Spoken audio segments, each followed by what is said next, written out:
Na tayo, dalawa na nabalatan natin. So, pangatlo na.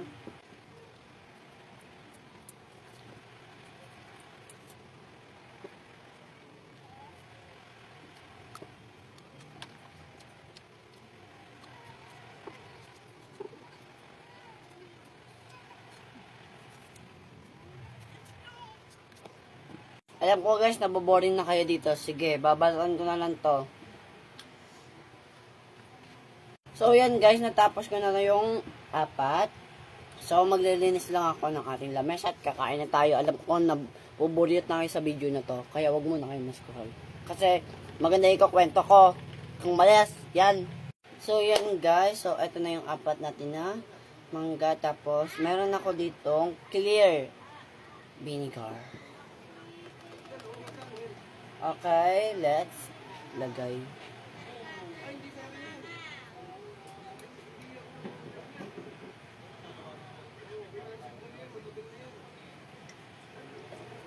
Yun, hello.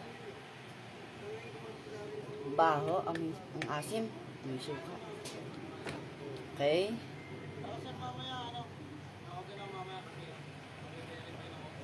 Sige. Kuha tayo ng pisngi.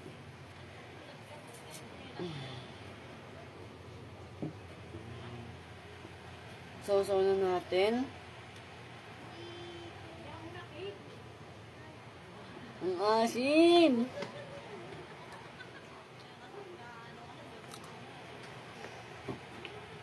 Ito, ang pangit ko mga asim. Oh, I will look yung look dyan siya. Ang asim.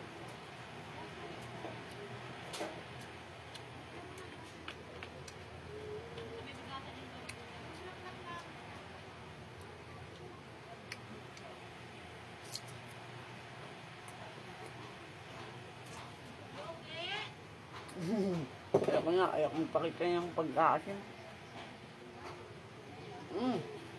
May buhok.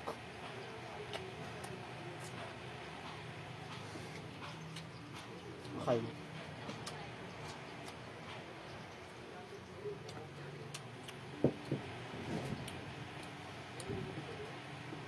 So, i-rate ko siya ng 4/10. Asim, makati sa dila. So, next is meron tayong suka, toyo. Yan, unti lang kasi mag-aadobo ka. So, tara, kukuha naman tayo ng panibagong pisngi. Unti lang guys. Dahil baka ma-diabetes na ako dito sa alat. Kain guys. Ang alap.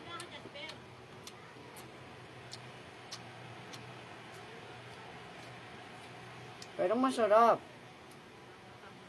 Ito lasa ko. Wait lang, ang hirap magbalat.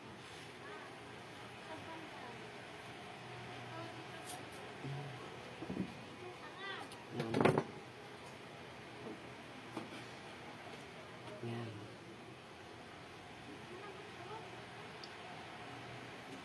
Kain guys.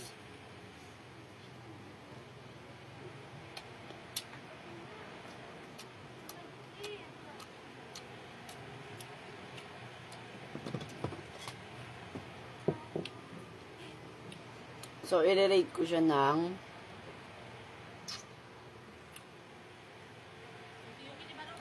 8.5/10. Okay naman. Next na tayo. So, ito na, mag-ano tayo uli.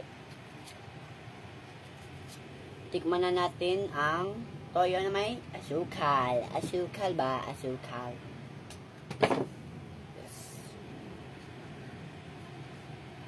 Asukal siya. At meron siyang asukal. Wait lang.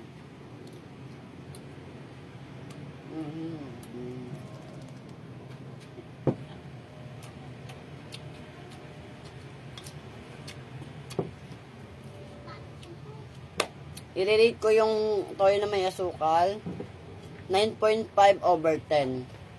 Ayan, ayan, ito na yung bago. Lahat sila may mga hiwa na yung mga pisngi. Yan, may hiwa na yung mga pisngi. Ayan. Maliban lang dito kasi titikman natin siya without sauce. Kasi titignan ko kung ano nga yung standard ng taste ko, di ba?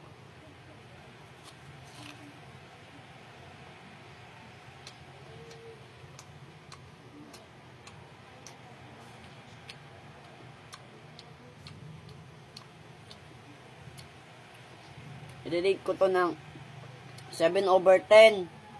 Kasi mas masarap pa rin yung sausawan na may toyo na may asukal. Ayan, so, let's go.